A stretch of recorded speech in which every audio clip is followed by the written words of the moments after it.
Hello and welcome to the show. Today we are at the awards and I have an author who is the best author of the world.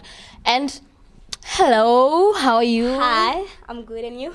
And can you briefly tell us about your thing, because I see that you have something in your hands. Well, I've been chosen the best author of Spain because I have this novel of The Perfect Boyfriend by Dunlop.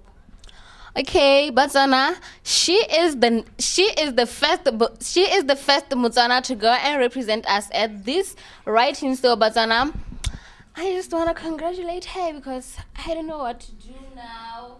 I'm just glad you are here, and thank you.